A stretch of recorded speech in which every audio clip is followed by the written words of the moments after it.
Let's talk old versus new. The reason I want to bring this up is right now, March 2021, the firearms market is kind of wonky right now. And depending on where you're at, it's kind of hard to find firearms.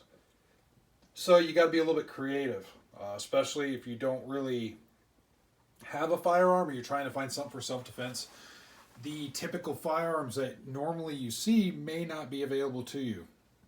The Glocks, the CZs, even the Springfield Armories, all that stuff that used to just litter the gun counters, they've been bought up. So you need to kind of expand your mind a little bit.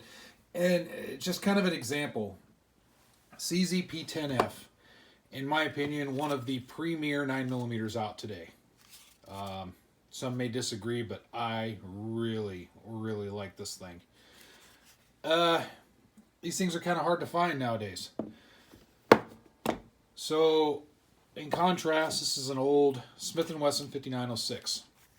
These are kind of hard to find as well, but I wanted to use this as an example. This is an older style firearm. Metal, it's a little bit heavier, 15 round magazine capacity, just an old school 9 millimeter. And hammer fired with the slide mounted safety, just kind of harkening back to the old days, back in the 80s and 90s and whatnot. And if you guys have seen the movie Reservoir Dogs, you'll see a bunch of these in action. So in any case, it's old and it's a little bit dated by today's standard, but one thing I've noticed is if you go to pawn shops and firearms dealers that deal in used firearms, you can find stuff like this, and it's extremely capable. And the price will vary, but don't discount the old stuff. Again, these are kind of a premium old item in my opinion. These never last long on a gun shelf. These things, I wish like heck Smith & Wesson would bring these back, just kind of as a retro thing. I think they'd make a lot of money if they did. But in any case, you could find like a whole bunch of old single stack guns. I've seen a few Makarovs here and there, just in the pawn shop and used gun market.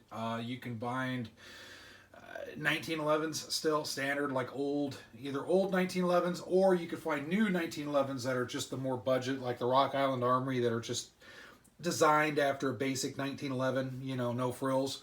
You could find that stuff. So just kind of open your mind a little bit. I know the trend, especially lately, and if you're on Instagram, I'm on Instagram, and if you look at posts, these things kind of rule the roost there, and for good reason. High capacity, very well made. The weight isn't heavy. They're easily accessorized by a huge market of accessories, especially Glocks. This is a CZ, but the Glock market is just insane. That causes people to get a little bit of tunnel vision. You don't look at some of the other firearms. And I'm actually kind of starting to look at that because it'd be kind of neat to focus on some different types of firearms. I know I've been focusing a lot lately on AR-15s and fancy self-defense handguns like this, but I'm kind of thinking about leaning towards like I used to back in the day, where it was like, surplus guns and revolvers and different types of things. I thought that was always just kind of cool. But anyway, don't overlook that stuff. And especially if you see something, I wish I still had them, and I kind of regret it.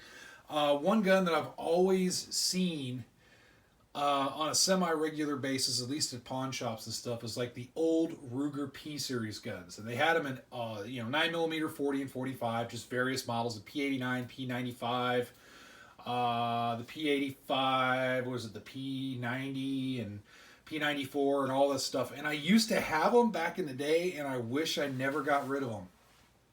Those old guns are kind of clunky, but they're tanks. That's their reputation. They're tanks. And if you find them, if you're looking for good, solid self-defense firearms, don't overlook that stuff. Just an example, this thing, yeah, it's older and it's heavier, but it's lightning fast. It's a double action, single action. So first trigger pull is double action, then goes into single action, just like SIGs and a lot of other firearms still on the market. The single action pull, this thing is just lightning fast, low recoil. Um, Even though it's a little bit heavier, it still balances well. This is just, I really enjoy. I'll never get rid of this thing. I'll pass it down to the kids. But you could find that in the Rugers. You could find old Berettas. A lot of old guns out there. There's like the what is it? The Stars, Stars, Fire Stars. There's a lot of old brands out there that aren't so popular anymore, or they may not be. Their models may not be available anymore in the new market, but they were solid when they came out, and you'll still see them on the used market. So check it out. Make sure to keep your mind open. Look at what you have in front of you. Look and see what the going rate is for them, especially on the used market. You're going to see a lot of huge price increases on various things these days. So make sure you're getting a fair price if you're looking to spend money on something. And then just, go online, do your research, and just look at the reliability factor if you're looking at an old gun. So anyway, enough out of that. Just the point of this video, don't overlook the old stuff. The old stuff is just as effective as all the new Gucci stuff, which I like, but I'm kind of starting to lean back towards maybe trying to find some old stuff. We'll see how good I do at that. So, all right, thanks a lot for watching, and as always, stay safe out there.